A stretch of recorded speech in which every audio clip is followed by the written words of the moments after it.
दीप्तले आइयो। माई शक्ति। आज संजय चंदन का हमारा क्रमांक है 620। और आज हमारे बीच में आदरणीय श्री आनंद पांडे साहब, जो retired additional commissioner state tax हैं। और आज आपका जो विषय है वो राजा नीमी और योग विशर संवाद, भाग 3, भागवत धर्म और भगवत दर्शन के लक्षण। इससे पूर्व भी जो 2 भाग ले चुके हैं। आप ज्यादा समझना से आदरणीय पांडे साहब से निवेदन करते हैं कि आपका विवरण जारी आदरणीय पांडे।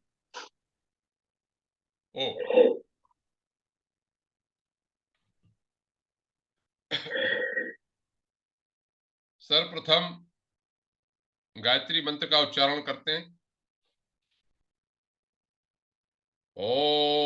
ओम भूर्भुवः स्वः तत्सवितुर्वरेण्यं भर्गो देवस्य धीमहि धियो यो नः प्रचोदयात्। मैं 2 वैदिक मंत्रों से प्रार्थना करता हूं। ओम विश्वानि देव सवितर्दुरितानि परासुव यद्भद्रं तन्न आसुव। ओम अग्ने नयसु पथारा ये अस्मान् विश्वानि देव वयुनानि विद्वान् यो योध्यस्माज्जुहुराणमेनो भूयिष्ठान्ते नम उक्तिम विधेम। हे सकल जगत के उत्पादक प्रकाश स्वरूप परमात्मन, आप हमारी बुराइयों को, दुर्व्यसनों को, आपत्तियों को दूर करें और जो कल्याणकारी हो वह हमें प्राप्त कराएं। हे सबसे अग्रणी अग्नि स्वरूप परमेश्वर, आप हमारे सारे कर्मों को जानते हैं।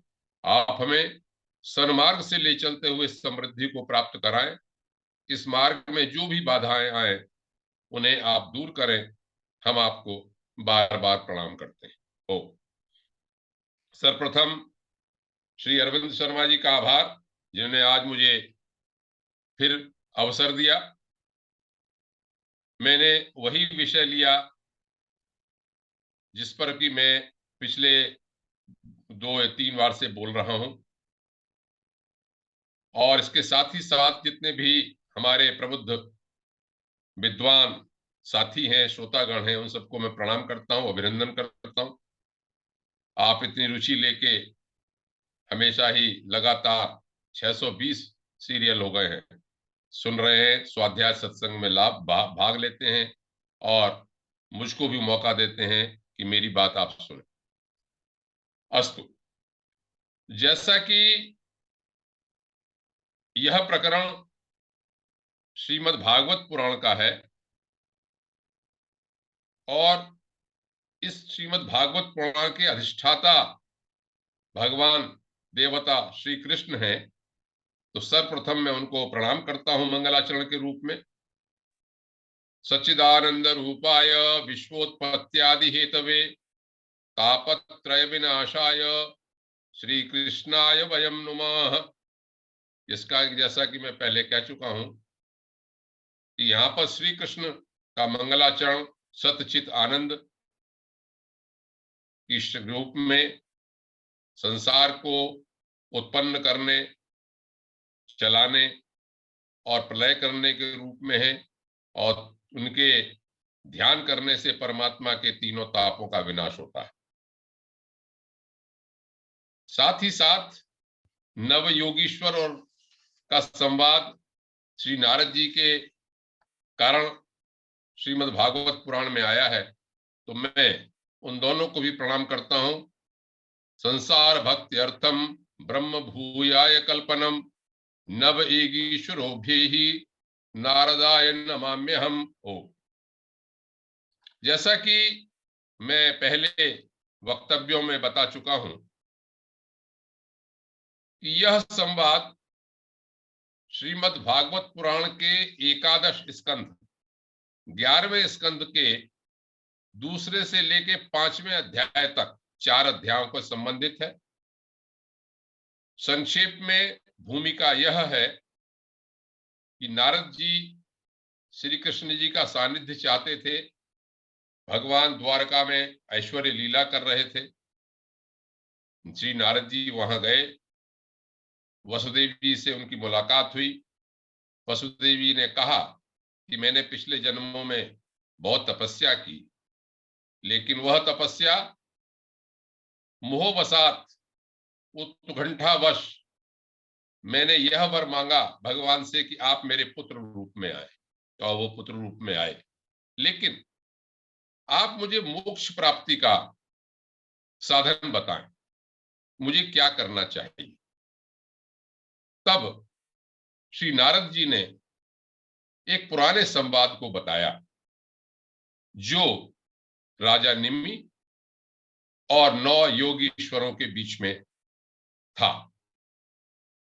मैं बता चुका हूं कि 9 योगीश्वर राजा ऋषभ के 100 पुत्रों में से 9 पुत्र ऐसे थे जो योगीश्वर हो गए थे, अदृश्य रूप से कहीं भी आ जा सकते थे।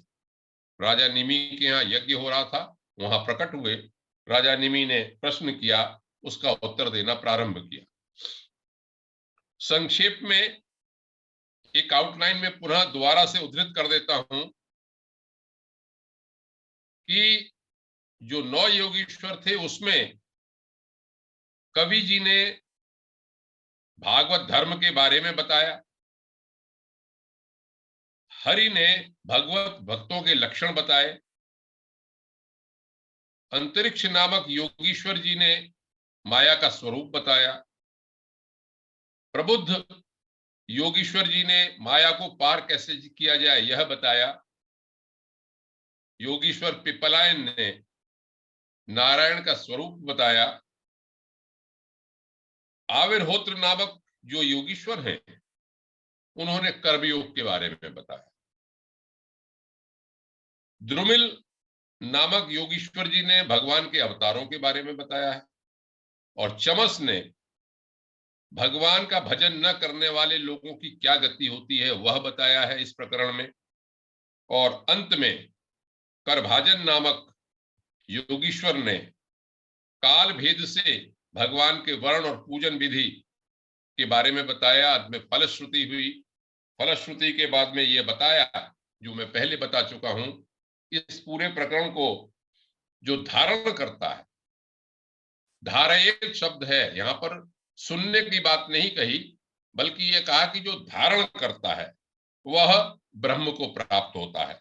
ब्रह्म भूयाय कल्पते। अस्तु, ये तो आउटलाइन है। मैं इसमें अभी पहले प्रकरण में चल रहा हूं जिसमें कि कवि जो ऋषि हैं, कवि जो योगीश्वर हैं, वह भागवत धर्म के बारे में बता रहे, उसी को मैं आगे बढ़ाता हूं।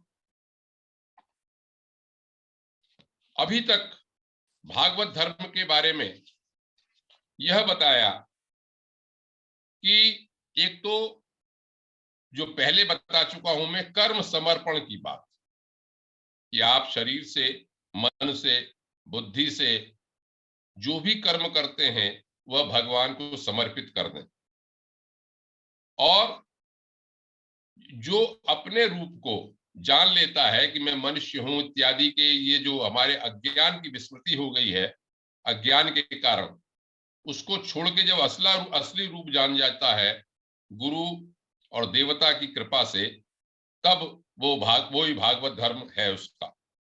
और यह भी कहा कि जब द्वैत भाव समाप्त हो जाता है, कर्म के संकल्प विकल्प समाप्त हो जाते हैं, उनको जो रोक देता है वह भी भागवत धर्म है। एक भागवत धर्म यह भी बताया कि भगवान के जन्म की लीलाएं उनकी सुनते रहते हैं, स्मरण करते हैं, भगवान का कीर्तन करते हैं, स्तुति करते हैं, नृत्य करते हैं, गायन करते हैं, लेकिन असंग होकर जो ये सब काम करता, भगवान का स्मरण करता है, वह भी भागवत धर्म है। और एक महत्वपूर्ण बात जिस पर मैंने अपना पिछली बार वक्तव्य समाप्त किया था, वह यह था कि इस संसार में जो कुछ भी है, आकाश, कवि कहते हैं हे राजन, ये आकाश, ये वायु, अग्नि, जल, पृथ्वी, ग्रह, नक्षत्र, प्राणी, वनस्पतियां, नदी, समुद्र, सब भगवान के शरीर हैं।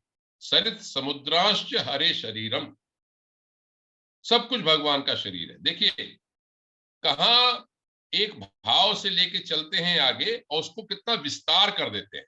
ये हमारे अध्यात्म की, वैदिक सनातन धर्म की एक सामान्य बात है, जिसको कि हम हिंदी में बहुत सरल अक्षरों में कहते हैं कि कण कण में भगवान,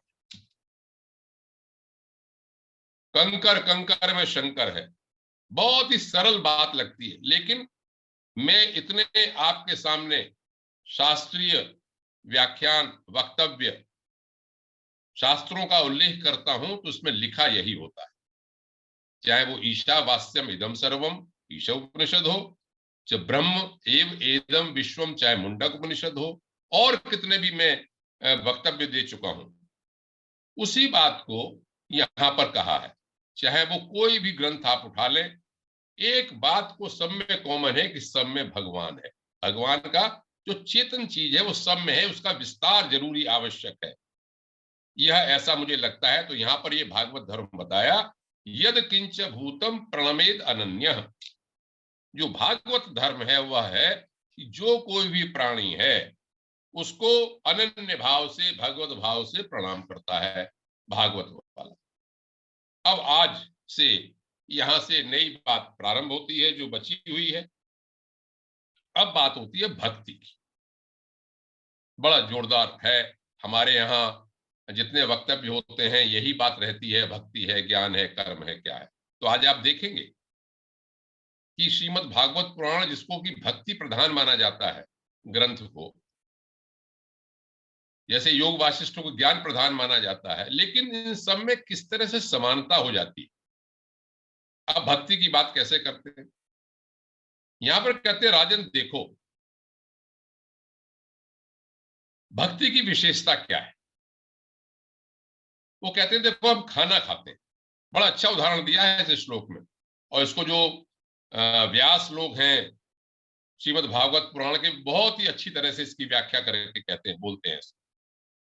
कहते हैं जो हम जब खाना खाते हैं तो उससे तीन काम होते हैं हमारे। तीन काम क्या होते हैं?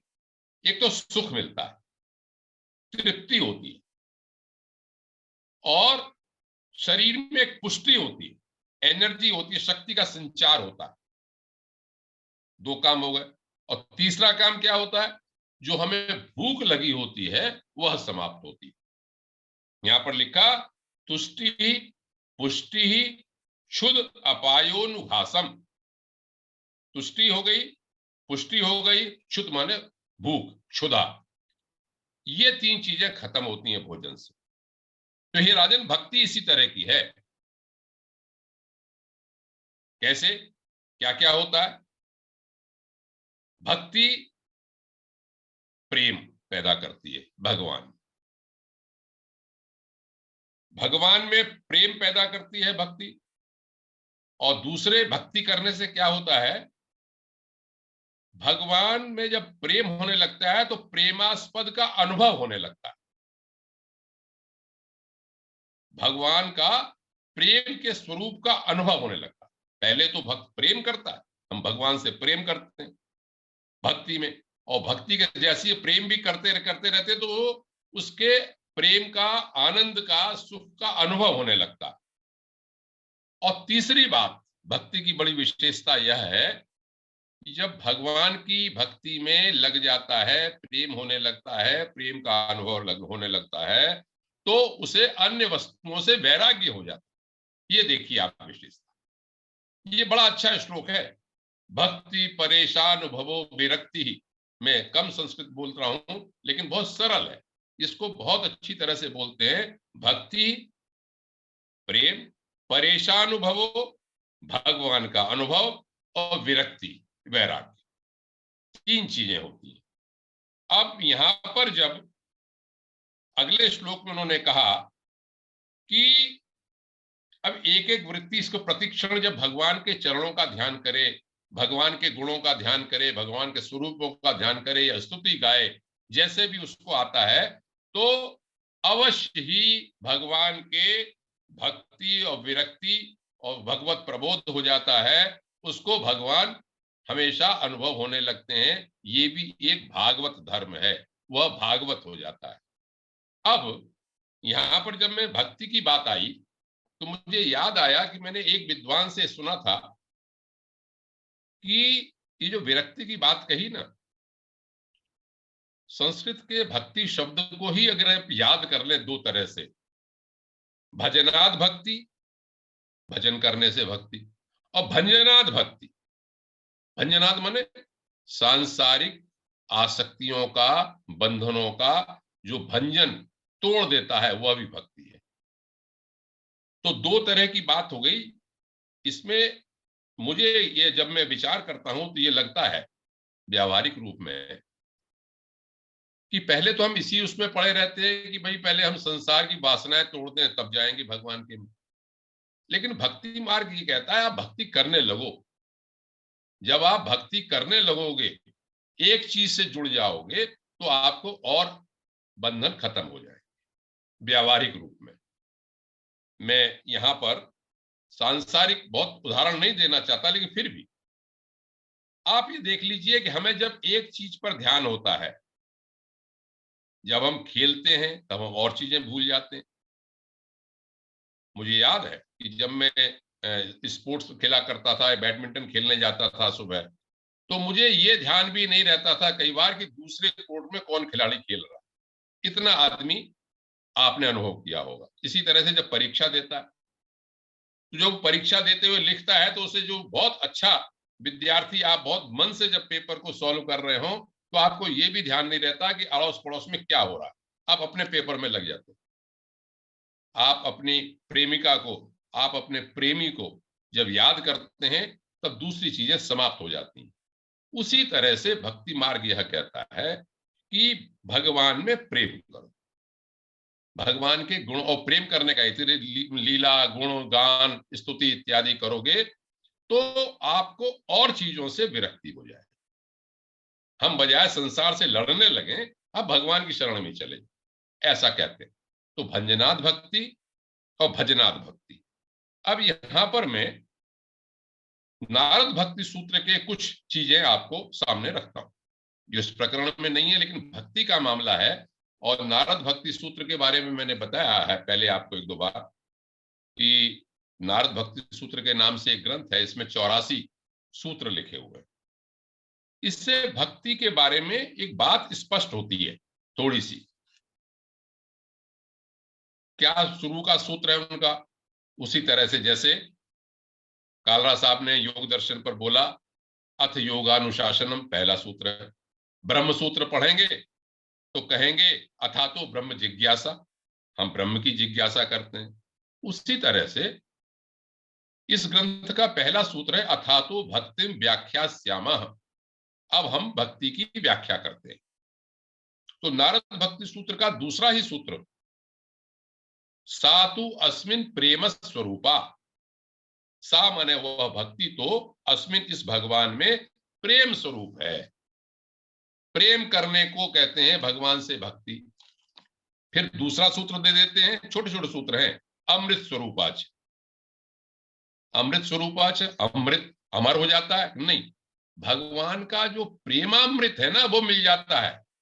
भगवान का जो प्रेमामृत है वही अनन्य प्रेम ही वास्तव में अमृत है।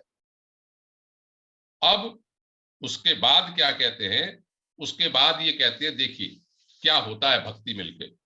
उसमें कहते हैं कि यल लब्ध्वा पुमान सिद्धो भवति अमृतो भवति तृप्तो भवति, जो मैं श्लोक अभी बता के आया हूं उसी की पुष्टि में नारद भक्ति सूत्र से करना चाहता हूं।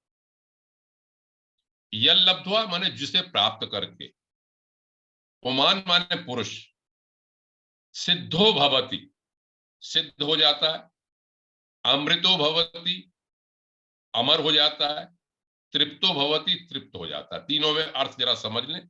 सिद्ध माने ये नहीं है यहाँ पर कि अणिमादि लगमादि जो अष्ट सिद्धियां सिद्धि मिल जाती, यहाँ पर सिद्ध का मतलब है कि प्रेमामृत पान करने वाला कृतकृत्य हो जाता है, बस उसे जो चाहिए वो मिल जाता है, उसको पूर्ण काम हो जाता है।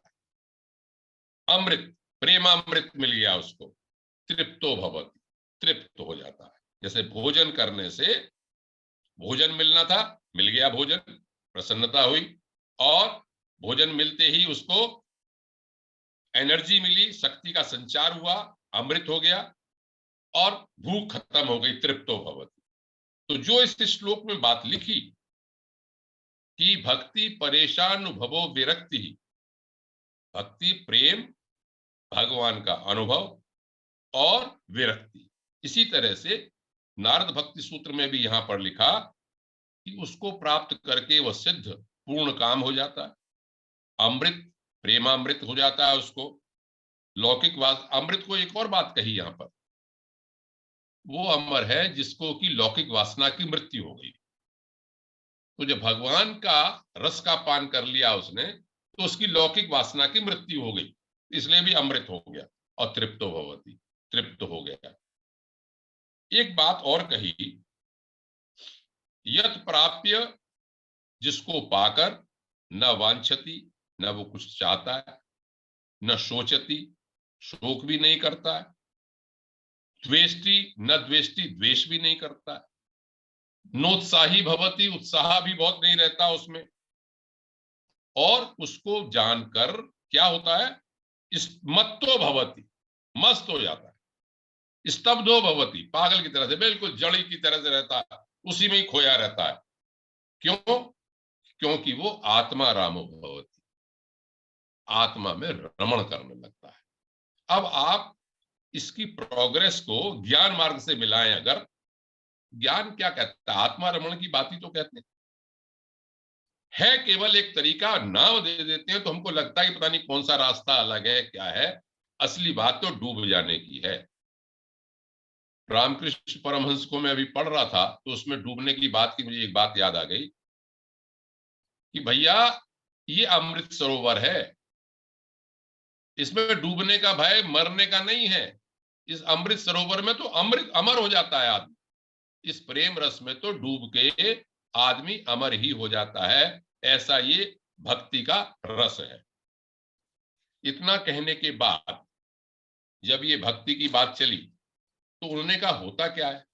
जब ये कहा, वहां पे एक बड़ी अच्छी चौपाई इस व्याख्या में लिखी तुलसीदास जी की, कि हम जो समझते हैं कि भक्ति और मोक्ष अलग अलग नहीं है। यहां पर एक चौपाई मुझे मिली उत्तर रामचरितमानस में, उत्तर कांड में, अगर आप लोग जानते हो तो गरुड़ जी का और काकभूषण जी का एक संवाद है, उसे भूषुंडी रामायण भी कहते हैं, बड़ा अच्छा है। उसमें एक तरह से पूरा संक्षेप पूरी रामचरितमानस का है। वहां पर दो चौपाई उठाई जो हमारे इस समय काम की हैं, जो मोक्ष को और भक्ति को दोनों को बताते हैं। वहां तुलसीदास बाबा कहते हैं कि जैसे जल जो होता है, जल को आधार चाहिए, चाहे कोई कितना भी उपाय कर ले, जल के लिए रुकने के लिए कोई कोई आधार चाहिए, जमीन चाहिए, पात्र चाहिए। तो वहां पर चौपाई लिखी उन्होंने, जिमि थल बुन जल रही न सकाई, कोटि भांति को करे उपाय। जिमि जल बिन, जैसे थल बिन, जिसमें बिना थल के, बिना जमीन के जल रह नहीं सकता, चाहे कोई उपाय करे। तो बाबा तुलसीदास क्या कहते हैं, तथा मोक्ष सुख सुन खगराई, खगराई माने हे गरुड़ जी, आप ये सुनो कि ऐसा मोक्ष का जो सुख है, रही न सकई हरि भगति बिहाई, भक्ति के बिना अगर सोचें कि आप ध्यान नहीं करेंगे, भक्ति नहीं करेंगे, तो मोक्ष का सुख टिक नहीं सकता। वो टिकता तभी है जब भक्ति का आप आसरा लेते हैं, भक्ति का सहारा लेते हैं। क्यों, क्या रूप हो जाता है, तो व्याख्या करते समय थोड़ा सा हिंदी का जो अर्थ है वो भी मैं बताता हूं। इसमें होता क्या है कि जब आप भगवान में लग जाते हैं, तो नारद भक्ति सूत्र में भक्ति की शीर्ष श्लोक गोपियां बताई गई। उदाहरण में गोपिका नाम यथा गोपिका नाम, क्या विशेषता है? आपने सुना होगा, उद्धव जी गए और ये बड़ा प्रसिद्ध छंद है कि उधो मन नाही 10-20। गोपियां कहती हैं कि उधो मन नाही 10-20, एक हो तो गयो श्याम संग, कौन आराधे ईस। तो ये देखिए, ये है पराकाष्ठा भगवत भक्ति की। जब आप भगवान को मानने लगेंगे तो आपका मन उसी में लग जाएगा, फिर और कुछ दिखाई नहीं पड़ेगा। एक और प्रसिद्ध, आपको अच्छा लगेगा सुन के, सुना भी होगा आपने, उन्होंने लिखा, रसखान ने लिखा है शायद ये, या सूरदास जी ने लिखा है क्या, क्या हालत हो जाती है भक्ति में, और इसको ज्ञान से जोड़िए कि सब कुछ वही है, सब तरफ भगवान है। मैं आगे और बताऊंगा इसको, भगवत भक्तों के लक्षण में वो आएगा। ये क्या बड़ा अच्छा छंद इसे बोलते हैं लोग कि श्याम तन श्याम मन श्याम है हमारो धन। हिंदी में सब समझ में आ रहा है कि श्याम तन, गोपियां कह रही हैं उद्धव जी से कि तुम जो हमें बताने आए हो, हम तो भगवान के, श्याम के, श्री कृष्ण के उसमें इतने लीन हैं कि श्याम तन श्याम मन श्याम है हमारो धन, आठों जाम ऊधो हमें श्याम ही सो काम है। आठों याम हम श्याम से ही मतलब है हमारा, और श्याम हिये दिल में भी है, श्याम जिए और श्याम बिनु नाही तिये, बिना श्याम के हम जिंदा ही नहीं रह सकते। श्याम का नाम हमारा कैसा है, आंधे की लाकड़ी आधार श्याम नाम है।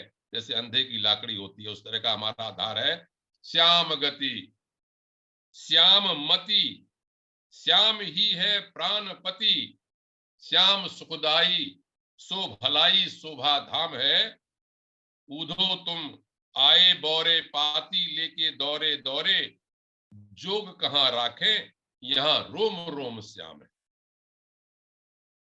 तो कहने का अर्थ यह कि भक्ति के लिए, भागवत के लिए यदि आप यह आधार भी लेते हैं, कहने का है डूब जाना, स्मरण रखना।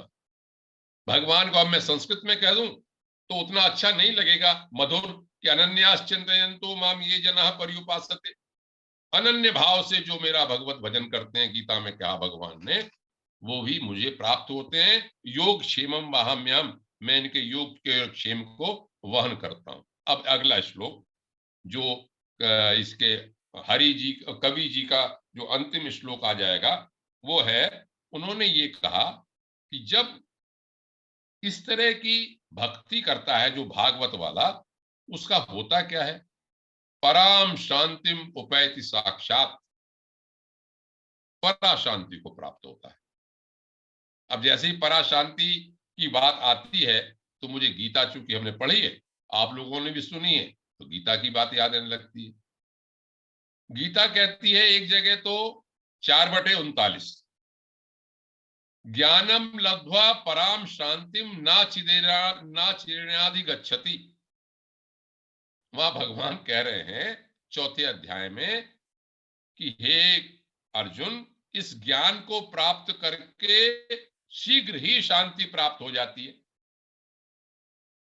लेकिन वही 5वें अध्याय के 29वें श्लोक में भगवान श्रीमद् भगवत गीता में कहते हैं, सुहृदं सर्वभूतानां ज्ञात्वा माम शांतिम पृच्छति। सर्व प्राणियों के मैं मित्र हूं, यह जानकर शांति को प्राप्त होता है। यहां पर यही कहा, यद किंच भूतम प्रणमेद अनन्य। यहां अभी कह दिया कि जो कुछ भी है सब भगवान है, जितने प्राणी हैं उन सबको भगवत भाव से प्रणाम करे।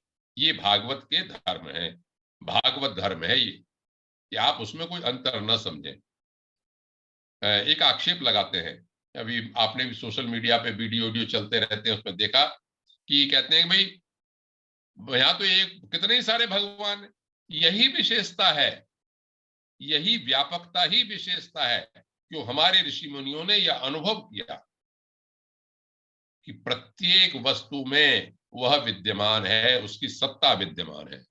हम ऐसे नहीं है कि एक है उसके अलावा कुछ नहीं है, बाकी सबको खत्म कर दो, नहीं, सब जगह है, सब में अनुभव करो।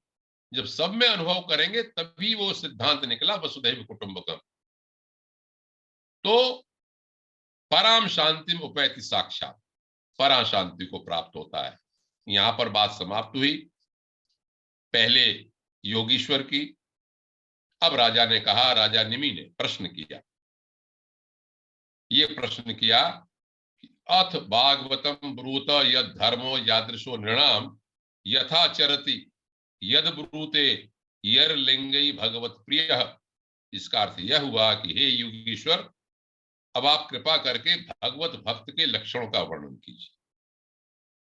उसके क्या धर्म है, उसका कैसा स्वभाव होता है, वह मनुष्यों के साथ व्यवहार करते समय कैसा आचरण करता है, क्या बोलता है, किन लक्षणों के कारण भगवान का प्यारा होता है।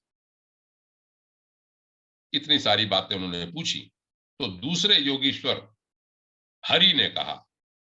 अब हरि का प्रकरण शुरू होता है। यहां पर 3 तरह के भागवत भक्त की बात बताई तो पहले उत्तम, मध्यम और साधारण है। मैं नीचे से चलता हूं।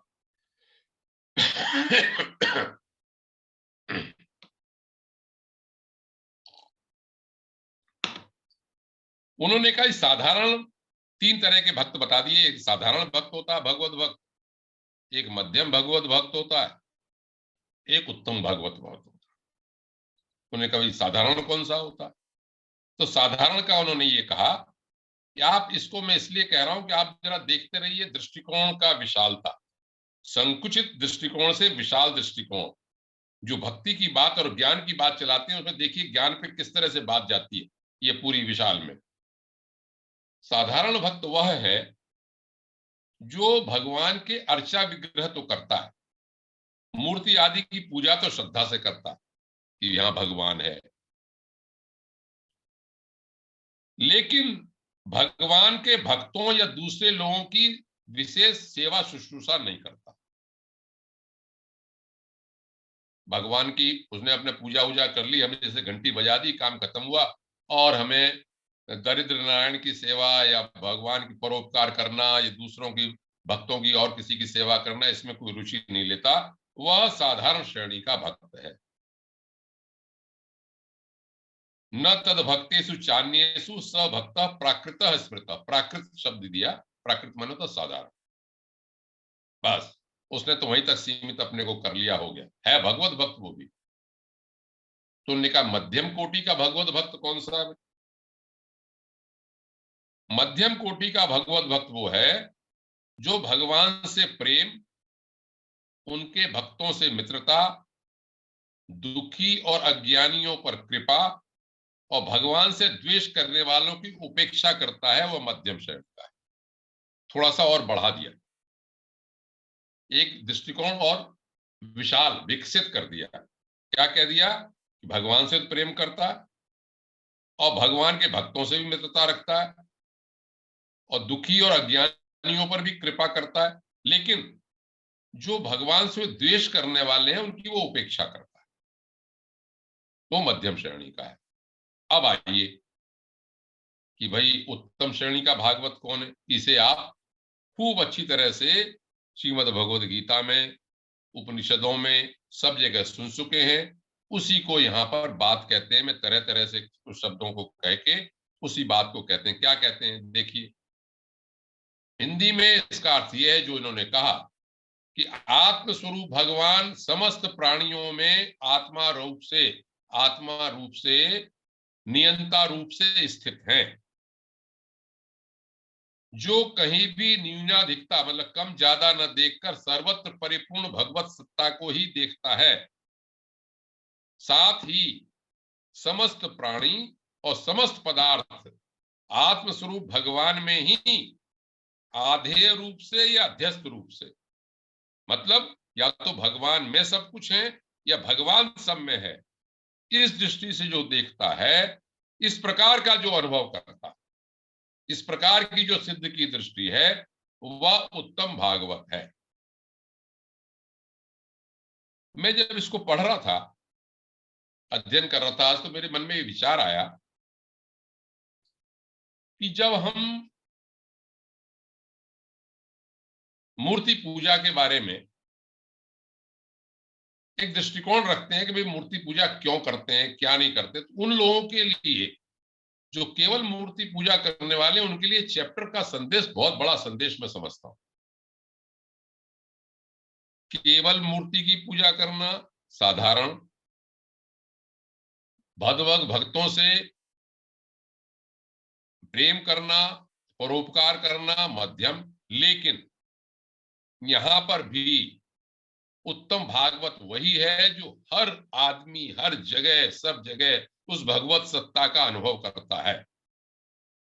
इसका मतलब क्या हुआ कि मूर्ति पूजा केवल मूर्ति तक ही सीमित अगर रह जाती है तो वह उत्तम स्थिति को प्राप्त नहीं होती।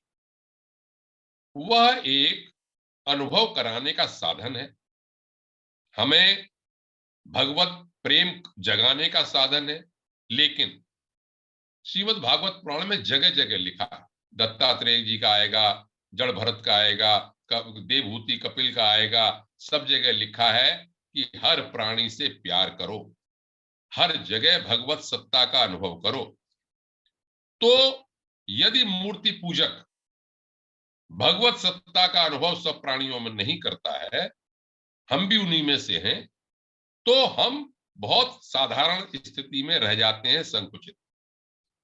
जब हम एक विग्रह में, चाहे पेड़ में, तुलसी जी में, चाहे पीपल में, चाहे हम किसी मूर्ति में जब प्रेम करते हैं तो उसका मतलब यह है कि आप इस ऐसा ही प्रेम प्रत्येक वस्तु में करें, प्रत्येक जगह आप उस भगवान को देखें।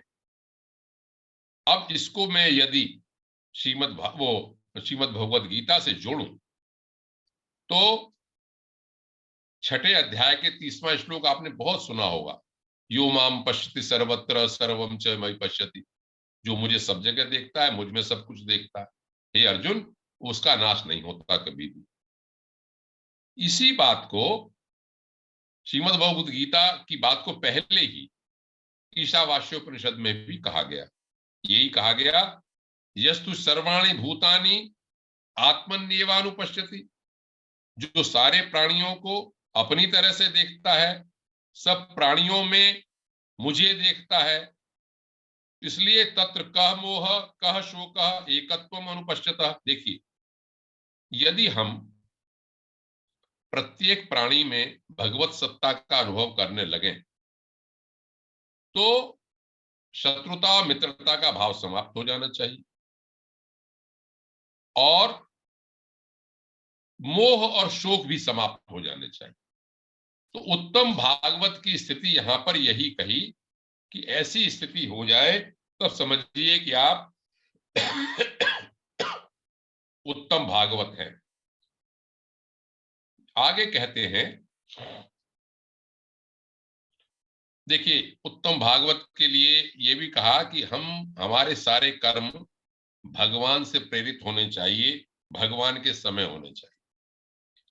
मैं यजुर्वेद पढ़ रहा था, यजुर्वेद में एक 20वें अध्याय में 32वां मंत्र आया, उसका अर्थ भी यही था। मतलब किस तरह से वेदों की छोटी छोटी बातों से व्याख्या होती है, ये लिखा वहां पर, यो भूतानाम अधिपति अस्मिन लोका अधिष्ठिता, बिल्कुल स्पष्ट यही बात लिखी थी कि जो सारे प्राणियों का स्वामी है और जिसमें सारे लोग आश्रित हैं जिसके, तो जो वेद भी कहता है उसी की व्याख्या उपनिषद करते हैं, उसी की व्याख्या गीता करते हैं, उसी की व्याख्या पुराण करते हैं, उसी की व्याख्या हम अपने साधारण भाषा में कहते हैं कि कंकर कंकर में शंकर या कण कण में भगवान।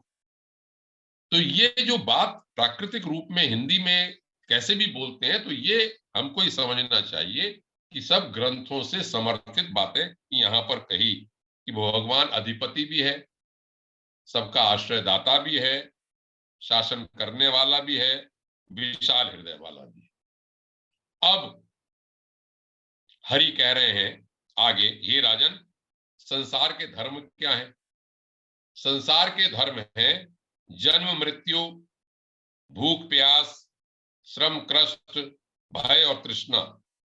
ये जन्म मृत्यु तो शरीर को होता है, भूख प्यास प्राणों को लगते, इंद्रियों को लगते हैं, श्रम और कष्ट भी होता है इंद्रियों को, भय मन को होता है।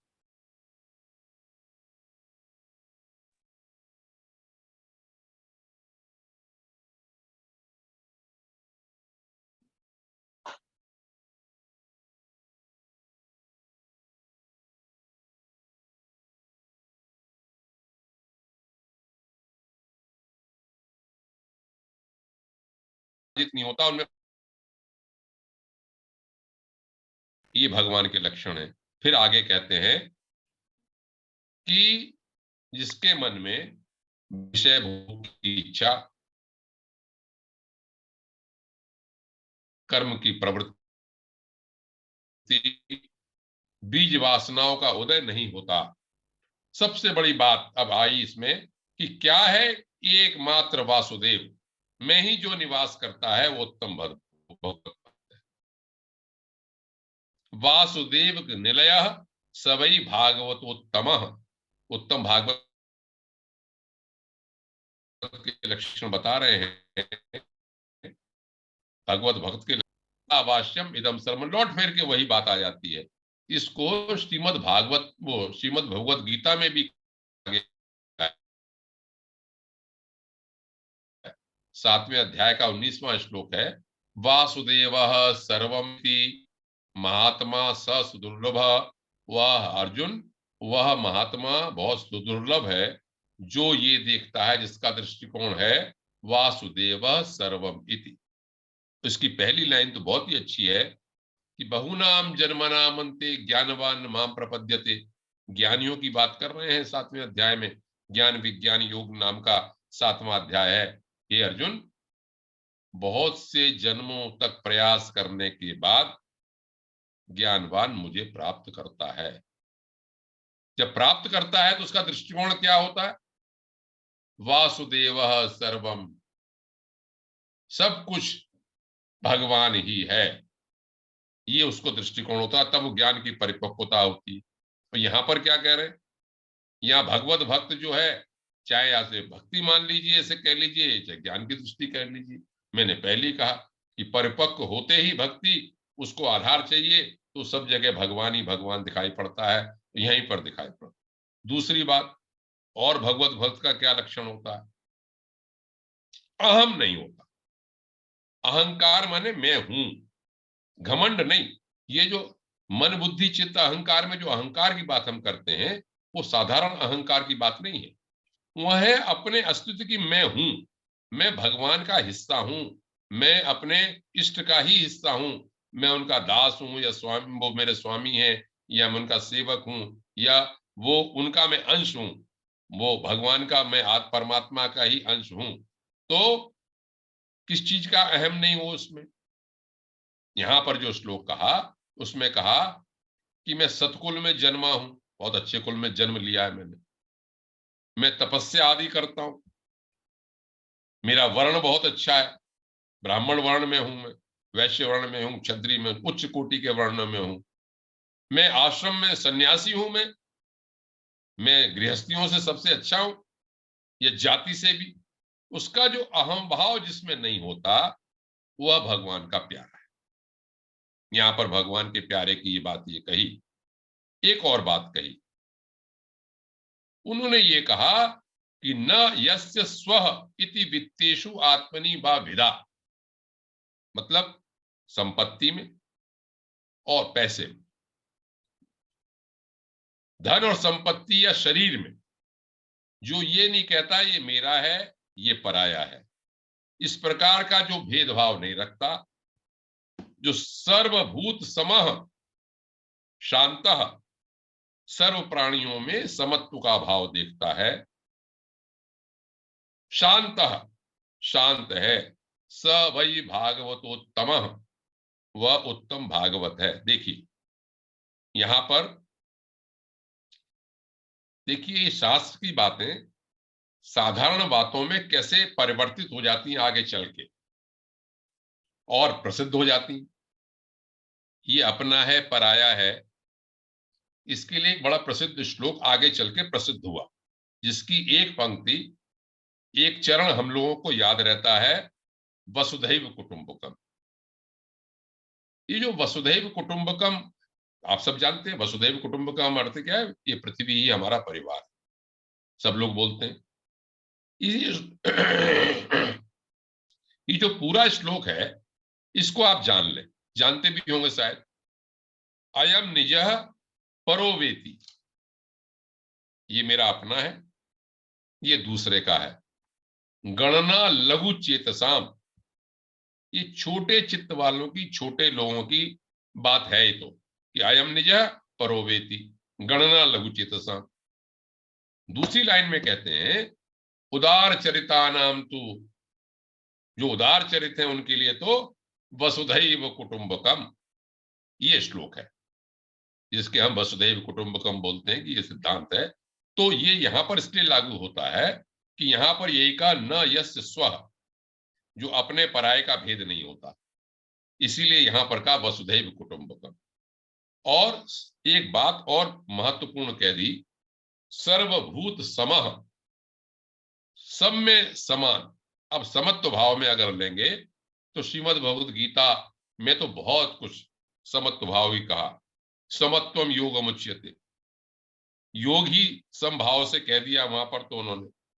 और वहां पर कहते हैं समम पश्यनि सर्वत्र समवस्थितम ईश्वरम, जो सब में स्थित ईश्वर को देखता है, भगवान कृष्ण कहते हैं वो ही आदमी पराम गति, परागति को प्राप्त होता है। 13वें अध्याय में 28वां श्लोक है, वहां पर बहुत ही कहा। वहां पर यह भी कह दिया कि जो मित्र, उदासीन, शत्रु, इन सबके बीच में कोई समान भाव रखता है, द्वेष लोगों में भी, साधुओं में भी, असाधुओं में भी, वह समबुद्धि विशिष्यते, उसे समबुद्धि वाला कहा जाता है। ये 6ठे अध्याय का 9वां श्लोक है गीता का।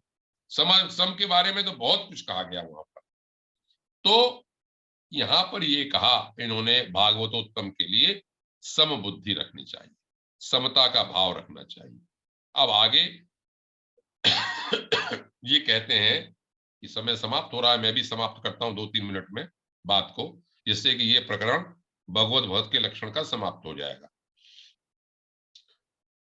बड़े बड़े देवता, हे राजन, हरि कह रहे हैं योगीश्वर से कि हे राजन, बड़े बड़े देवता, ऋषि मुनि अपने अंतःकरण को भगवतमय बनाने के लिए जिन्हें ढूंढते रहते हैं, ऐसे भगवान के चरण कमलों में, चरण कमल भी कहिए, ये ध्यान के लिए है, आपका ध्यान कहिए, जहां भी आप अपने इष्ट में ध्यान लगाते हैं, आधे क्षण और जो उनका हटता ही नहीं, लगातार जो उसमें ध्यान बनाए रखते हैं, यहां तक कि यदि कोई उन्हें और भी संपत्ति दे दे, जैसे नचिकेता को यम ने कहा कि मैं तुम्हें तीनों लोगों की संपत्ति, वो पूरे संसार की संपत्ति दे देता हूं, तो भी उसने कहा नहीं, मुझे आत्म तत्व ही चाहिए। और भगवान की लीलाओं का जो ध्यान करता रहता है, गुणगान करता रहता है, स्तुति गाता रहता है, बस जिसका मन शांत हो गया, भगवान में लग गया, वो इधर उधर कैसे जा सकता है? वही भगवत भान के लक्षण है। यहां पर ये कहा कि ऐसे चंद्रोदय होने पर सूर्य का ताप नहीं लगता। फिर कहा विवशता से नामोच्चारण, ऐसा भगवान है। यहाँ पर भगवान की विशेषता बताई। तुलसीदास जी ने भी कुछ चौपाइयों में ये कहा है कि जैसे भी नाम लो, आलस्य से लो, अनजाने में लो, जाने में लो, तो भी आपका कल्याण होता है। भगवत नाम इस तरह का है। विवशता से नामोच्चारण करने पर भी जो भगवान पाप का नाश कर देते हैं। यहाँ पर अजामिल की एक प्रकरण मुझे याद आता है, आपने सुना होगा, श्रीमद् भागवत पुराण में अजामिल का बड़ा अच्छा एक प्रकरण है। संक्षिप्त में बताता हूं 2-3 लाइनों में। एक ब्राह्मण था अजामिल नाम का, सुना होगा आपने कहानी। वो जा रहा था कहीं, उन्हें वेश्याओं को देखा, शराब पी रहे थे, कामुक अपनी क्रियाओं में थी, तो वो वहां उसमें फंस गया। धीरे धीरे वो उन्हीं को ले गया आया अपने यहाँ। और जब वो पतन हो गया, उसका मांस इत्यादि खाने लगा, तो अचानक कभी उसके यहाँ ब्राह्मण लोग अतिथि के रूप में आए। क्योंकि उसका संस्कार था तो उन्होंने अतिथियों का सत्कार किया। तो जाते समय वो समझ गए कि ये इसका पतन हो गया है कर्मों से। उसका एक बेटा हुआ था, तो वो आया कहने ब्राह्मणों से, उन साधुओं से कि महाराज आप आए हैं, इस बेटे का नाम रख दो। तो उन्होंने बेटे का नाम रख दिया नारायण। अब वो छोटा बच्चा था तो नारायण नारायण नारायण नारायण ही कहता रहा। कहानी ये है अंत में जाके कि जब वो मरने लगा तो उसने नारायण का ही स्मरण किया, उसके मन से नारायण ही निकला और वो सदगति को प्राप्त हुआ।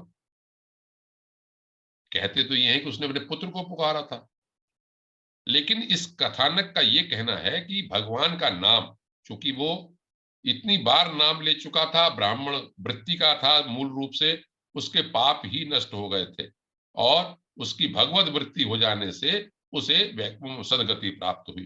तो यहां पर ये लिखा कि अनजाने में भी आप नाम लेते हैं भगवान का। एक ये बात कहते हैं ना हम लोग कि भाई जान कर लो, बहुत ज्ञान करो, कहां तक जाने की क्या सीमा है। आप लगो तो किसी भी तरह से, किसी भी मार्ग से लगो, जो भगवान के भजन में लगा रहता है वो भक्तों में प्रधान है। भक्तों का लक्षण भागवत प्रधाना से स्मृतः, इसमें लिखा कि जिसका हृदय को भगवान क्षण भर के लिए भी नहीं छोड़ते, प्रेम की रस्सी से जिन्होंने भगवान को बांध रखा है, वह वास्तव में पुरुष भगवान भगवत भक्तों में प्रधान है। यह कहकर यहाँ पर दूसरे योगीश्वर हरि का प्रकरण समाप्त होता है। अगले प्रकरण में, अगले वक्तव्य में दूसरे और प्रश्नों का क्या उत्तर दिया वह मैं बताऊंगा। संक्षेप में मैं ये कहूं, जो कुछ मेरी समझ में आता है, मुख्य बात है उस परमात्मा से जुड़ना, बस कैसे भी तरह से जुड़। पहले सफाई करेंगे तब जुड़ेंगे, बहुत कठिन है, सफाई तो होती रहेगी, आप जुड़ जाओ पहले किसी भी तरह से, तो दोनों सब काम चलते रहेंगे। भगवान से हम लोग जुड़े, हम लोगों में सद्बुद्धि आए, भगवान हमें सद्बुद्धि प्रेरित करें और हमारा कल्याण हो। इसी कामना के साथ मैं अपने वक्तव्य को समाप्त करता हूँ। धन्यवाद आदरणीय आर्यन पंडित साहब। अब मैं सभी को अनम्यूट कर देता हूँ और इस संबंध में किसी को जिज्ञासा हो तो आदरणीय पंडित साहब से पूछ सकते हैं। बाद में 2 शब्द आदरणीय काला साहब बोलेंगे। आदरणीय पंडित साहब, आपके मन में जो 9 इनका आया ध्यान, ये कैसे आया? ये राजा नीमी रहने वाले कहाँ के थे? ये जो इन्होंने 9 योगेश्वर को ढूंढा, जो जितने थे ये अपने। ये मैं देख के बताऊंगा इसमें विधि, क्योंकि श्रीमद् भागवत पुराण में मैंने ये प्रकरण पढ़ा था और चूंकि यहाँ पर स्वाध्याय सत्संग के मंच पे श्रीमद् भागवत पुराण का स्पर्श नहीं हुआ था, मतलब लोग बोल नहीं रहे थे। मैं तो इस पे काफी बोलने की वो रखता हूँ, जानता हूँ इसको। तो मुझे ये लगा कि मैं विवेक चूड़ामणि भी बोल रहा हूँ, मैं योग वासिष्ठ भी बोल रहा हूँ, नारद जी का भी जान रहे हैं। तो मैंने कहा ये प्रकरण मिलता जुलता है, जो श्रीमद् भागवत पुराण के बारे में एक एक बना एप्रीहेंशन रखते हैं, तो उनको ये जानना चाहिए कि वहाँ ज्ञान प्रधान बहुत से प्रकरण हैं वहां पर। ये इसलिए राजा निमि के संपर्क में आए होंगे 9 लोग जो थे ये सारे, उनके यज्ञ में आए थे, राजा निमि के जो यज्ञ में। जो कवि हुए, हरि हुए, ये हाँ अंतरिक्ष ये, हुए, सारे पिपलान हुए, जी जी।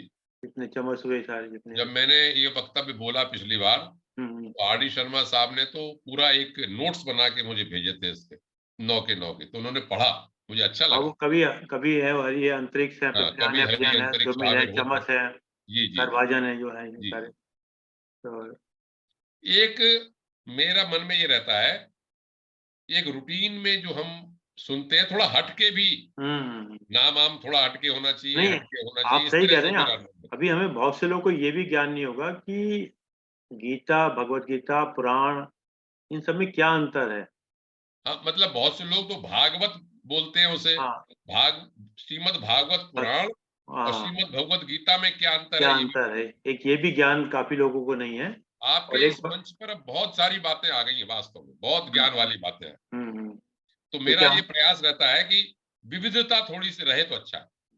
क्योंकि एक बार अम्मा जी बता रही थी कि सुंदरकांड कहाँ पर है, एक ने यही कुछ प्रश्न पूछा, सुंदरकांड कहाँ पर है। हाँ।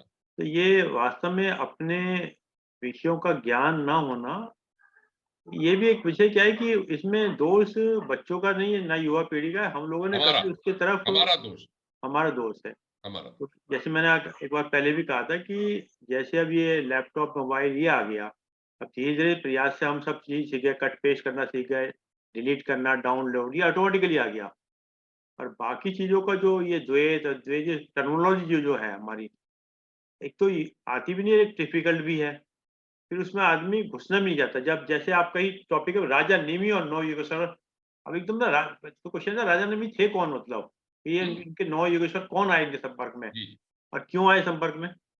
चलिए साहब, अब कोई, मैं सभी को लोग अनम्यूट करता हूँ। तो जी सर, मैंने अनम्यूट कर दिया।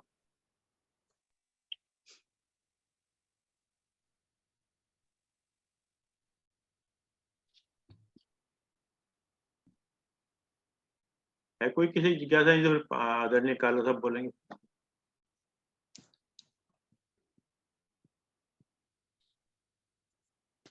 आर डी शर्मा साहब से पूछ लेते हैं, ये तो कोई वीडियो ऑन ही नहीं कर रहा आज। आर.डी. शर्मा साहब ने तो मुझे एक नोट्स बना के भेजे थे, बहुत अच्छा लगा मुझे कि सबका अध्ययन है। ऐसा नहीं है कि तो कम से कम जो वक्तव्य चलता है उसे देखते हैं, ढूंढते हैं, सब बात करते हैं। आर.डी. शर्मा साहब है इसमें विद्यमान। पर वो अपनी वीडियो ऑन नहीं करते हैं। कोई बात नहीं, सुनते रहते हैं, सब बात सुनते हैं, आ जाते हैं, यही बहुत है। हरी कृपा। चलिए साहब, कोई प्रश्न नहीं बनना तो आधे निकाल लेता हूँ। श्री आरएन पांडे जी का आज का उद्बोधन भक्ति को समर्पित था और बहुत सुंदर व्याख्या की है कि बेशक पानी सर्वत्र है, पर मिलेगा वहां जहां कुआं खोदा जाएगा। ईश्वर सर्वत्र है, सर्वव्यापक है, सर्वज्ञ है, लेकिन मिलेगा वहां हृदय में, अंदर जाना पड़ेगा। बिना अंदर गए हुए वो चाहे ज्ञान योगी हो, चाहे कर्म योगी हो, उपासना तो कंपलसरी है ही। बिना उपासना के, बिना भक्ति के ईश्वर का ज्ञान, अगर किसी को इतना सारा ज्ञान है कि मैं चेतन आत्मा हूं, हमेशा आत्मा में रमन करता है, तो भी उसका साक्षात्कार जो है, साक्षात्कार तो केवल अंदर ही होगा। जो योग के माध्यम से अंदर जाते हैं, अष्टांग योग के रास्ते से, जो 5वां 6वां 7वां 8वां धारणा ध्यान समाधि के रास्ते से समाधि में जाते हैं, समाधि में जाकर के पता लगता है कि दृश्य क्या है, दृष्टा क्या है। दृष्टा जब दृश्य को देख लेता है तो दृश्य से अलग हो जाना अविद्या का नाश हो जाना है। तो उपासना के लिए तो यह बहुत जरूरी है कि बिना उपासना किए, संत दादू कहा करते थे, दादू दरिया प्रेम का उल्टी वाकी धार, जो उतरा सो डूब गया, जो डूबा सो पार। बहुत सुंदर, यानी जो बहुत उतर सुंदर। गया उसके अंदर डूबेगा तो सही है, बिल्कुल। लेकिन इसकी धार उल्टी है, जो डूब गया वो तर गया, वो पार हो गया। तो ईश्वर के बारे में, यानी ये बेशक सर्वव्यापक है, सर्वत्र है। लोग कहते हैं कभी कभी कि रोटी रोटी कहने से भूख नहीं मिटती, पानी पानी कहने से प्यास नहीं मिटती, मीठा मीठा कहने से मुंह मीठा नहीं होता, लेकिन स्मरण करते हुए, ओम नाम का स्मरण करते हुए, ये स्मरण ही अपने आप में इतने ताकतवर है कि ईश्वर उसको आन मिलते हैं। क्योंकि ईश्वर सर्वज्ञ हैं, सर्वंतर्यामी हैं और सर्वशक्तिमान भी। लिहाजा जाने अनजाने जैसे भी ईश्वर की, यानी इतनी कृपा, इतना करुणामय है ईश्वर कि जो जिस भाव से भी उसको पुकार लेता है, यानी अंत समय भी अगर उसने केवल ईश्वर को स्मरण कर लिया इसके तदर्थ भाव में और इसका स्मरण कर गया, वो चाहे कहीं भी जिंदगी भर रहा हो, उसका कल्याण हो जाता है। तो ये ईश्वर का, चूंकि न्याय, करुणा और सर्वत्र अनुशासन, यह ईश्वर की अपनी कृपा है। तो ऐसा ध्यान रखते हुए कि ये अनंत है, अखंड है और सर्वव्यापक है, इस भाव को ध्यान करते हुए जो उनका स्मरण करता रहता है, अंत समय तो विशेष करके उसका कल्याण होना तय है। तो इन शब्दों से मैं आदरणीय पांडे जी, जिनका ज्ञान की कोई सीमा ही नहीं है, नहीं लेकिन सारा धन्यवाद। अध्यात्म जो है, सनातन धर्म सारा कहता है कि तीनों में से मना किसी के नहीं है, तीनों एक दूसरे के पूरक हैं। ज्ञान है, चाहे कर्म है, चाहे उपासना, तो करनी ही पड़ेगी। जो केवल उपासना में चला गया, ठीक है, उसको शुदा तृप्ति भी है, पुष्टि भी है और तुष्टि भी है, उसको सब कुछ मिल जाता है जो निरंतर भक्ति करता रहता है। जो भक्ति का मतलब क्या है? भक्ति का मतलब ये है कि स्मरण करना और भक्ति के जो गुण हैं, भगवान की जो लीला है, उसका धाम है, उसके गुण हैं, स्मरण, ये सब ऐसे हैं, सत्संग है, इनको करने से ईश्वर की भक्ति बढ़ती है। और ज्यों-ज्यों भक्ति बढ़ती है, मन निर्मल हो जाता है और मन की निर्मलता जो है अल्टीमेटली आत्मा को अपने परमात्मा के साथ जोड़ लेता है। और जो अद्वैत है वो कहता है आत्मा परमात्मा के तहत है। जब यहाँ पर बंदा पहुंच जाता है अपर वैराग्य के बाद और विवेक ख्याति आती है, तो यहाँ वो पूरी तरह से दोनों एक है, मिल जाते हैं। लेकिन द्वैत कहता है कि ज्यों-ज्यों उसकी विवेक ख्याति बढ़ती है, तो अपर वैराग्य भी छूटता है, पर वैराग्य आ जाता है और पर वैराग्य में आत्मा अपने दृष्टा स्वयं में लीन हो जाता है। उसको स्वयं का ज्ञान भी होता है और ब्रह्म का ज्ञान भी हो जाता है। तो बहुत बहुत आभार पांडे जी, आपने इतनी सुंदर आज की व्याख्या की है। भक्ति के प्रकरण को लेकर के नारद भक्ति का जिक्र किया है और भागवत जो स्वयं भक्ति का ग्रंथ है, इसका जिक्र किया है। और आपको बहुत बहुत साधुवाद। धन्यवाद, बहुत बहुत धन्यवाद। धन्यवाद आदरणीय कैलाश साहब। एक्चुअली क्या मेरा धन्यवाद के बाद बोलने का वो तो नहीं बनता, खैर, पर एक विषय ये आ रहा है कि आप प्रोफेसर हैं, डॉक्टर हैं, पीएचडी किए हुए और आप लोग हैं, तो ये अध्यात्म ऐसा लगता है जैसे हम लोग ऐसे बच्चे होते हैं ना, तो बच्चे में क्या होता है, सारे जो बच्चा पहला छोटा बच्चा होता है तो उसको एडमिशन जो होता है तो केजी नर्सरी में होता है, उसका टीचर एक होता है, उसको बच्चे को क्या क्या क्या एक मिनट ऋषभ, एक मिनट कबीर जी कोई ज्ञानी नहीं थे, कोई ग्रंथ नहीं पढ़ा था अरविंद जी उन्होंने। नहीं मैं ये तो अंदर की है बात। दूसरी बात कर रहा हूँ। तो होता क्या है कि जब वो कह कह पढ़ाते हैं तो उसको पिक्चर से पढ़ाते हैं, या उसका टीचर भी एक ही होता है जिसको कि वो सब चीज पढ़ाते हैं, फिर वो बच्चा आगे बढ़ता है। आगे बढ़ने के बाद फिर उसके जो सब्जेक्ट होते हैं, फिर कई सारे सब्जेक्ट हो जाते हैं उसके, मतलब डिफरेंट टाइप के सब्जेक्ट हो जाते हैं, फिर और आगे बढ़ता है बच्चा। जब उसके बाद वो एमए में या उसमें बीए में आता है तो उसके सब्जेक्ट कहता है कि साइंस लेनी है या कॉमर्स लेनी है, फिर और आगे बढ़ता है, वो पीएचडी हो जाता है। जब वो पीएचडी करता है तो उसका फिर एक मेंटर हो जाता है। फिर उसके बाद में फिर क्या, जो पीएचडी करने के बाद फिर उसका कॉन्सेप्ट बिल्कुल एक अलग हो जाता है सारा। तो आप दोनों महानुभाव उस पीएचडी लेवल के हैं, जब हम लोग जो है बच्चे लेवल के होते हैं, तो कई बार बहुत सी चीजें हमारे ऊपर से उतर जाती हैं, क्योंकि अभी हम लोग नीचे वाले स्तर पे हैं। तो आप जैसे आपने एक बार सही कहा था पांडे जी ने कि मैं कहाँ से शुरू करूँ, क्योंकि तो आपने बिल्कुल सही कहा था।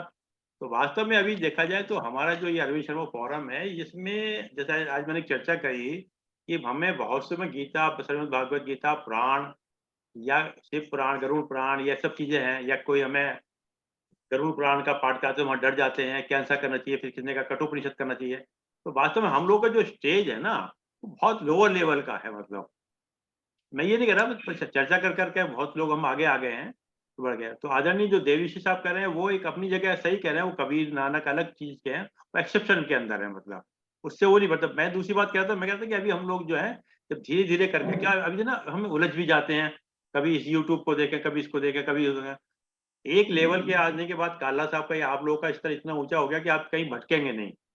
हम लोग भटक जाते हैं, भटक भी नहीं, अटक भी जाते हैं, क्यों? नहीं, मेरा आपकी बात सही है। जब शुरू में मैं आया था तो मैं संस्कृत ज्यादा बोली, तो मैं ये कह रहा था कहाँ से शुरू करूं, लोगों को सुनूं। तो अब क्या मैं समझता हूं कि आप लोगों ने इतने वक्तव्य सबने सुन लिए हैं, इतने ग्रंथों के नाम, इतने महापुरुषों के नाम, इतने शब्द बार बार बार बार, कि अब वो जो नर्सरी वाली क्लास थी वो बात तो खत्म हो गई। अब तो सब ग्रेजुएशन में आप सब लोग हैं। एक बात। दूसरा, ये तो है शास्त्रीय ज्ञान की बात। लेकिन जो परिपक्व बुद्धि है, जो अध्यात्म की ओर जाती है, उसमें सब लोग परिपक्व हैं अपने अपने शब्दों से। जैसे देवऋषि जी हैं, अखिलेश जी हैं, साहब हैं, या हमारे नैब साहब हैं, आप हैं, तो एक सोच है सबकी। तो भले ही शास्त्रीय ज्ञान उन शब्दों का ना हो, लेकिन वो एक सोच, जैसे आपके गुरुदेव की प्रति सोच है, आपके अपने कर्तव्यों के प्रति सोच है, तो वो भी एक बड़ा महत्वपूर्ण है, वही चीज जो है। तो सब में लोग बड़ा परिपक्व हैं, लेकिन ये चर्चा चलती रहनी चाहिए। चलती रहती नहीं, वो इसमें बस। ऐसा वो नहीं कर रहे, एक्चुअली क्या देखिए है। एक सेकंड नहीं अरविंद जी, एक छोटी सी बात बोलो पांडे जी, मैं एक बात बोलना चाहता हूँ। हो सकता है गीता का रेफरेंस ना दे, ये आपसे 6/25 आप 4/39 बोले, ये हो सकता है, लेकिन मैं अपनी पर्सनल बात बोलता हूँ। जो भी आज तक मैंने प्रवचन सुने, मुझे कुछ नया नहीं लगा कि मैं पहली बार सुन रहा हाँ, हूँ। ये सब कुछ है मेरी आत्मा में, मुझे बिल्कुल कुछ नया नहीं लगा। हाँ, सिर्फ लगा हाँ भाई इसका फिर बहस हुआ, फिर बहस हुआ, हाँ हाँ हाँ, मन कहता है यस यस यस। कोई ये जैसे तो मैंने, ये हाँ बिल्कुल ठीक है, जैसे मैंने कहा कि ये कंकर मेरे कंकर में संस्कारों में शंकर। है। हाँ, अब हमारे संस्कारों में है। लेकिन वो बात पुष्ट इसलिए करनी है कि शास्त्र भी यही कहते हैं, यस, ये ऐसे नहीं है कि ऐसे ही कह दिया है, बस शास्त्र बस सारे यही कहते हैं, ये मतलब है। बस।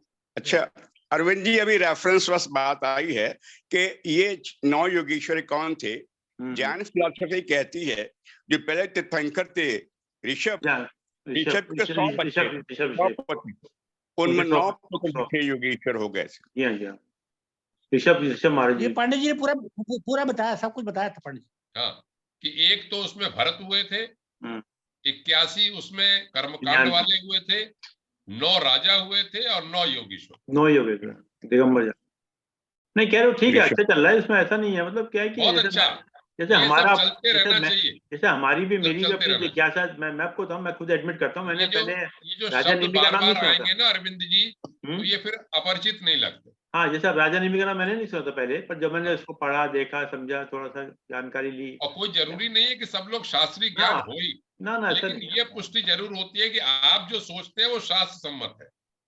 दूसरा बात एक और है कि हमारा प्रभु की कृपा से 1 घंटे का समय एक अच्छी चीज में लगा हुआ है, अच्छा जिससे अच्छा भी, चिंतन में लगा। क्वेश्चन ये भी है और हमारा, जब ऐसा आप मुझे ठीक है, बुलवाते हैं तो मेरा तो तैयारी में समय जो बीतता है वो भी अच्छा बीतता बस वो है, वो समय का सदुपयोग है, और कोई ऐसी चीज अच्छा है। चीज है। बहुत, बिल्कुल बाकी और चीज में ना लगा कि अपना समय का सदुपयोग कर रहे हैं। बिल्कुल। और मैं समझता हूँ रामचरित और मानस भगवान में ने जरा सा भी अगर थोड़ा सा धक्का दे दिया तो बिल्कुल अच्छी तरह से निकल जाएंगे नहीं, सब। और जैसे राम, और अरविंद जी, आप उत्तम कोटि के भागवत है। आपके सारे वो लक्षण देख लीजिए, आपने गुण देख लीजिए, आप उत्तम कोटि के भागवत है। अरे तो नहीं, पांडे जी, बिल्कुल सही बात। अरविंद शर्मा जी तो खैर है ही हमारे हाँ सहयोगी। नहीं, लक्षण है, ये लक्षण नजर आ रहे हैं जो आपने सारे बताए, लक्षण सब है इनमें। नहीं, ऐसा कुछ नहीं है। वो जो रामचरित मानस में तुलसीदास जी कहते हैं ना, मैंने तो अपने सुखान सुखाए के लिए लिखा है, बहरहाल बाकी लोग मुझे क्या तो करें, बड़ा हमें क्या। लाभ हाँ, होता है अरविंद जी, आप जब कहते हैं तो मैं कम से कम पुस्तकों में पढ़ता हूँ, इतना मेरा समय अच्छा लगता है, आप लोगों के पास बैठता हूँ, इतने अच्छे अच्छे लोगों से, सत्पुरुषों से संग है, इससे बढ़िया और क्या है। चलिए, समय का धन्यवाद, बहुत सही। अब धन्यवाद आदरणीय जैसे प्रोफेसर। चूड़ामणि मैंने किताब मंगवा ली, कल ऊपर अपनी मैं लाइब्रेरी में देखना गया, मैंने कहा चूड़ामणि तो मेरे पास है, 10 साल पहले मंगवाई हुई पड़ी। बताइए, लीजिए, ये बताओ। वो गौतम कहता पापा आप देख के बताया करो ना, आपने तो ये सामने आपके इंडेक्स लगे हुए हैं उसके अंदर पड़े हुए, बताइए। तो ऐसे है, याद नहीं है, रेफरेंस नहीं दे सकते, लेकिन मन बुद्धि बहुत क्लियर है, और आपके प्रवचनों से एकदम आभास दोबारा हो जाता है, और आनंद आता है, और आनंद आता है। बहुत बहुत आभार, आभार। धन्यवाद, धन्यवाद आदरणीय प्रोफेसर डॉक्टर आर के कल साहब, धन्यवाद आदरणीय आर्यन पांडे साहब, आपने समय निकाल के समय दिया। और जैसे कि एक विचार के साथ और 3 बार ओम के साथ अपनी बात समाप्त करते हैं। आज का विचार बहुत छोटा सा है, छोटी मोटी बातों में खुशियों को ढूंढना चाहिए। बहुत सुंदर। छोटी मोटी बातों में खुशियों को ढूंढना चाहिए, क्योंकि जिंदगी में बड़ी बातें बहुत कम होती हैं, क्योंकि जिंदगी में बड़ी बातें बहुत कम होती हैं। सुंदर। आइए ओम का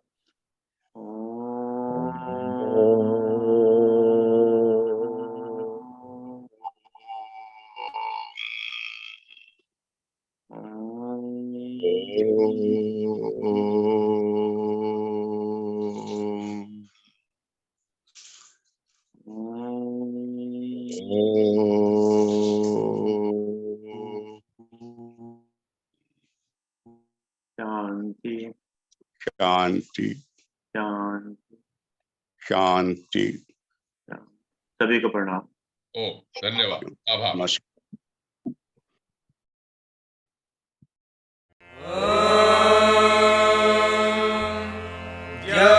शान्तिरन्तरिक्षं शान्तिः पृथिवी शान्तिरापः शान्तिरोषधयः शान्तिः वनस्पतयः शान्तिर्विश्वे देवाः शान्तिर्ब्रह्म शान्तिः सर्वं शान्तिः शान्तिरेव शान्तिः सा मा शान्तिरेधि। ॐ शान्तिः शान्तिः शान्तिः।